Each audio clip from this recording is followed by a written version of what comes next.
como emprendedor, tienes que creértela tú porque nadie más te la va a creer. Y te tienes que echar porras y a veces tienes que decir que todo está poca madre, pues para que alguien crea en ti, ¿no? Y eventualmente hacer que esto suceda.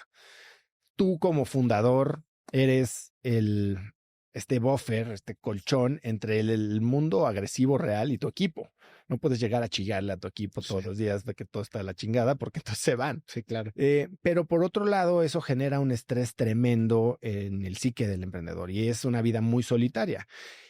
Y creo que no existen mucho estos espacios para, la neta, decir lo que estás sintiendo. Y a veces ni en tu casa, ¿no? Porque en tu casa pues, tienes que ser el sustento de la familia y termina siendo una carga muy, muy pesada que genera obviamente temas de depresión, de ansiedad y en muchos casos cosas peores. Sí. ¿Qué crees que emprender es un lujo? Porque también quizás se vuelve un poco complicado repelar en ese sentido porque ya esa posición de poder emprender, bueno, te lo pregunto, ¿crees que implica un lujo? Porque a veces puede ser un acceso a la información anticipada que tú tienes, que te da una idea de negocios, pero ya para tener de entrada el tiempo para poder recibir esos datos, pues tienes que estar en una posición Te voy a decir, buena y la arriesgas, ¿no? es una gran pregunta la que haces, porque, a ver, yo voy a responderte desde mi experiencia. Yo no nací emprendedor ni en una familia emprendedora. Mis dos papás son dentistas. Mi mamá dejó de ejercer y se puso, hoy lo veo como a emprender, pero a hacer chambitas. Empezó una agencia de decanes, hizo una bola de cosas. ¿Tu mamá? Mi mamá. Ok. Pero nunca con el soy emprendedora. Ella sacaba la chamba pues, para pagar las cuentas.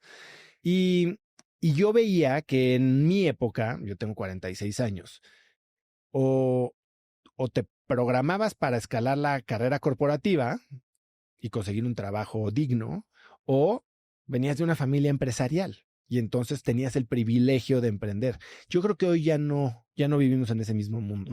Hoy yo creo que emprender, no solo porque hay mucho más acceso a información, porque ya hay más herramientas y hoy 2025, con la tecnología que hay, el costo de emprender es sumamente bajo.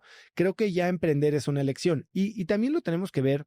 Emprender está muy romantizado en el término startup, pero emprender es ser taquero. Y tenemos un país de emprendedores. Es más, toda esa gente que se queja de la economía informal, todos esos güeyes son emprendedores. Sí, nada más que no se dicen a sí mismos emprendedores, ¿verdad? Simplemente sacan la chamba, ¿no? Sí, pero ya entiendo que el emprendedurismo en ese sentido no sería un privilegio, pero ya cuando se habla del medio como que se siente ya una... Claro, pues es que hay una cámara de eco, ¿no? Exacto, y hasta hay acceso muy limitado a élites, y no solo en México, ¿no? Hasta en Silicon Valley, que parecía que tenías que venir de ciertas universidades. Creo que está cambiando. Y yo sí creo que ese es una de las rupturas más importantes que he tenido en los últimos años, porque yo me eduqué a ser emprendedor en ese contexto y logré entrar a ese círculo gracias a mi maestría. Cuando sales de Stanford, mínimo ya la gente cree que no estás tan pendejo. Eso es un MBA, ¿no? En Stanford, sí. Pero entras a esta dinámica en la que sí, son unos juegos de poder, dinámicas políticas, de dinero, en las que muy pocas personas mueven los hilos. Y ese fue uno de los juegos que, no sé si porque no me salió, pero me terminó tronando. Hoy soy mucho mayor partidario, a pesar de que yo tengo un fondo que invierte dinero de terceros en empresas de tecnología, o sea, lo más plain vanilla venture capital que hay. Yo soy un gran partidario de la gente que empieza sus negocios para generar flujo extra y con eso vivir o construir o invertir o comprar o crecer. O sea, las empresas que ya son bootstrapped, negocios reales o que se financian con deuda bancaria o con arrendamientos. O sea, ya el negocio de verdad y no el negocio de vamos a hacer que alguien más crea que nosotros valemos hasta que alguien nos compre. Y changuitos. Sí, también porque el trabajo es mucho más que algo redituable. O sea, el trabajo realmente le agrega significado y carga a tu vida. Entonces, si vas a pasar 8 horas al día trabajando, un tercio de tu vida trabajando. O más, cuando emprendes es mucho más. Cuando emprendes mucho más, ¿no? Un tercio, vamos a cerrar un tercio, 8 horas toda la semana. Digo, todos los días de la semana en promedio. Si emprendes, pues a veces también hasta fines de semana. Pues tiene que ser algo en lo que cuando menos le encuentres no sé, el gusto, el que te dé ganas de levantarte. O sea, sí, sé que puede sonar muy cliché el que encuentres algo que te guste, pero pues sí, güey, o sea, estás gastando tu vida, es lo único que tienes, o sea, el tiempo es lo único que tienes. Sí, ahí está el gran reto, porque entonces por un lado lo puedes romantizar y sigue tu pasión. Y te dice Ricardo Salinas, que tú lo has entrevistado un par de veces, no trabajes en tu pasión, güey, trabaja en lo que te pagan, ¿no? Y después con eso pagas tus pasiones. O irte del otro lado a ser un esclavo corporativo o de tu propio emprendimiento, que yo lo he sido. Sí. Yo he sido esclavo de empresas mías en las que no solo no disfrutaba, odiaba trabajar.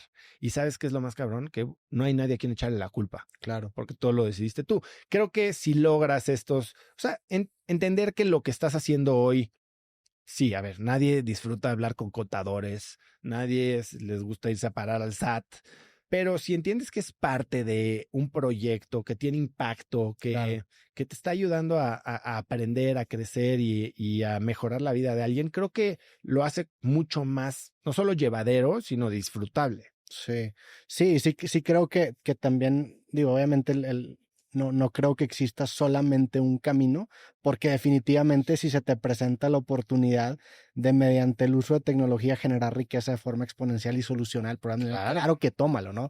Sin embargo, eso que también creo que son muy limitados esas oportunidades, pero sí creo que encontrar de perdido ese balance en donde tu trabajo se vuelva algo que de perdido te dé un sentido a tu vida. O sea, finalmente yo me siento muy afortunado, y me imagino que tú también, de que lo que nosotros hacemos, y me estoy refiriendo al podcast puntualmente, que es lo que compartimos, pues si hay un feedback inmediato de ver materializadas las horas que le invertiste a eso, a lo que estás trabajando, en ver ese capítulo publicado. Esa es una catarsis, que cada vez es más raro en un trabajo que parece ser muy alienador en la sociedad contemporánea, en donde mucha gente trabaja en medio de un tubo, en donde simplemente transforma información de A a B, pero forman parte de un proceso gigante, y realmente no hay como esa catarsis de decir, hoy hice, y poder ponerle nombre y apellido. Sí, ver el producto terminado. Y a ver, entiendo que hay gente que simplemente no lo puede hacer, y creo que también por eso la frase encuentra un hobby se vuelve muy importante, porque eso puede cumplir esa función. ¿Sabes qué es, cabrón?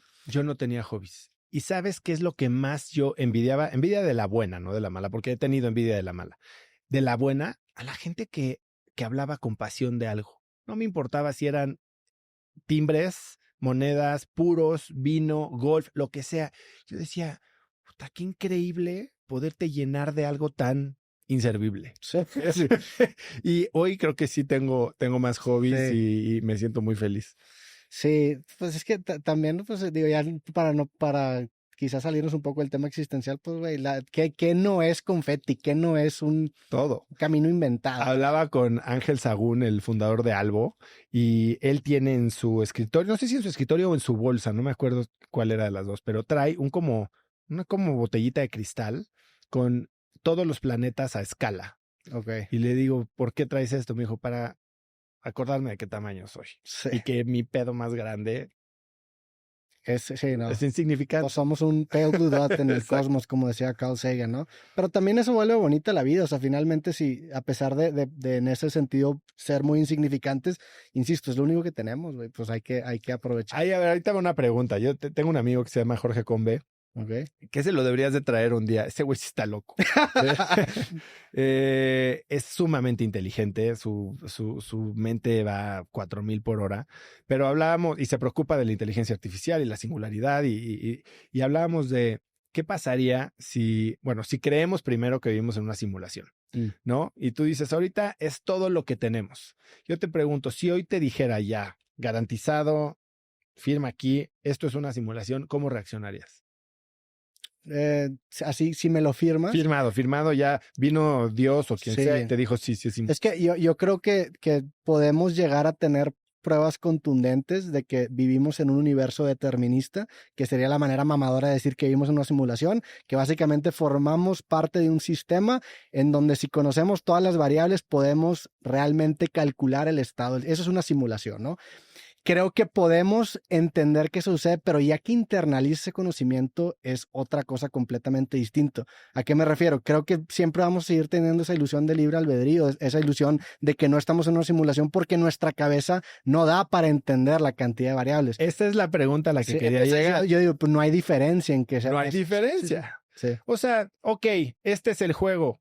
Pues yo sabía que mi juego era que nacía y me iba a morir, ¿no?